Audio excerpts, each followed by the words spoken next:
Goldilocks and the Three Bears. Once upon a time, there was a family of bears of three. They lived happily in their little house in the woods. Their house was nice, warm, and cozy. The family consists of a big daddy bear, a medium mother bear, and a little baby bear. Father and mother bear loved the baby bear because he was their only child. At home, the daddy bear had a big bowl for porridge, and the baby bear had a small bowl, and the mother bear had a medium size, and they had 3 chairs to sit. The little chair was for the little bear, the medium chair was for the mama bear, the big chair was for the daddy bear. When the bears sat together on their own chairs, they became very happy and had nice conversations. And the bears had 3 beds to sleep in. The little bed was little bear's, the medium-sized bed was mother bear's, and the big bed was daddy's. They always slept in their own beds. One morning, the mother bear cooked a delicious porridge for breakfast. Then she poured the porridge into the bowls equally.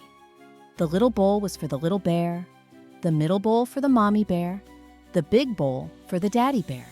After the mother set the table, she told her family, "Porridge is ready, but it's a bit hot." She said they'd have to wait at least half an hour for it to cool down.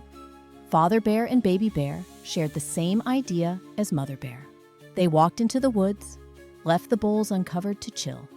The little girl called Goldilocks was picking flowers in the woods. She saw the bear's house and walked towards it with curiosity. When she approached to the cottage, she clapped his hands with joy. "What a lovely house," she said. "I wonder who lives here." Goldilocks opened the door and looked in. The door was unlocked because the bears didn't think anyone would damage their house. They never doubted anyone. Goldilocks went in. She looked around, but she didn't see anyone in the house. She found a dining table in the cabin with 3 bowls of porridge on it. On the table, there was a large bowl, a medium, and a small bowl. Goldilocks was so happy to see the porridge bowls. "Oh, these porridges smell so good," she said to himself. If Goldilocks was a polite girl, she'd wait for the bears to come home. The bears could invite her to breakfast. They were good bears, so they could welcome her as their guests. But Goldilocks was a naughty little girl, and she jumped straight in. Goldilocks was hungry, so she took a spoonful of the porridge from the big bowl and tasted it. Throwing the spoon, "Oh, this porridge is too hot to eat," she shouted. The little girl then turned to a medium bowl and tasted it too. This belonged to the mother bear. She also found the porridge in the medium bowl a bit warm. She finally found the baby bear's porridge worthy of his mouth and swallowed it all into her stomach. Then the little girl started wandering around the room, looking for a place to sit. She saw 3 chairs in front of the fireplace. The chairs were large, medium, and small. How nice would it be to sit on that little chair? Then she climbed into the big chair that belonged to the daddy bear. "Oh, no! This chair is too hard to sit on." Then she sat on a medium-sized chair. She felt uncomfortable in that chair too. "Oh, no! This chair is too soft to sit."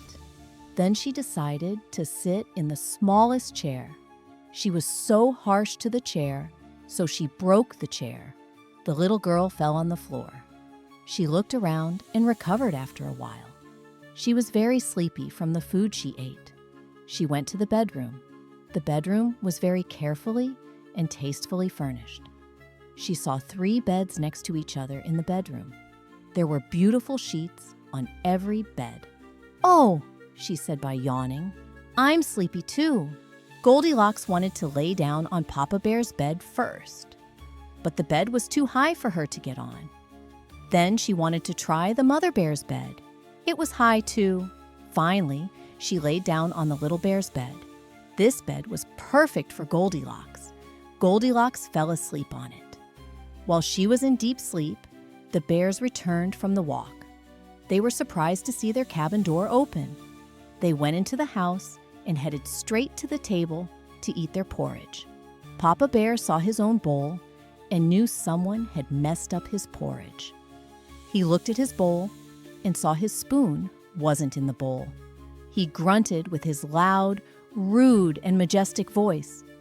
And the mother bear saw her own porridge bowl, and she knew someone had touched her porridge, grunted in a thin, unhappy voice.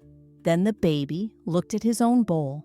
His spoon was in the bowl, but the whole porridge was eaten. The baby bear was very upset, and he showed his bowl to Mother and Daddy Bear.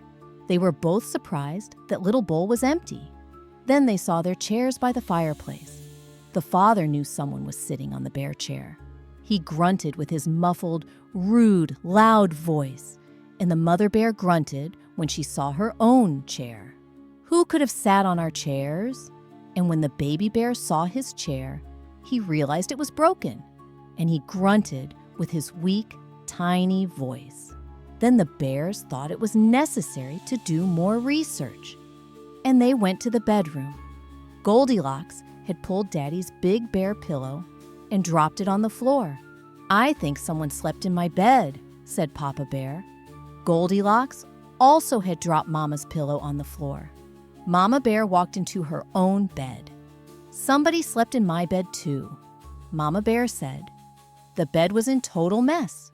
Mama Bear spread a large sheet on her medium-sized bed. He picked up the pillows and put them back. At that time, the baby bear thought he should check his own little bed. They saw a girl in the baby bear's bed. They went near her, but Goldilocks didn't know about the bears around her because she was sleeping peacefully in the baby bear's bed. Goldilocks woke up from sleep while the bear family was discussing what to do to her. She heard the bears arguing. At first, she thought it was a dream. Finally, little Goldilocks had awakened completely. She sat on the bed and stared at the three bears in confusion.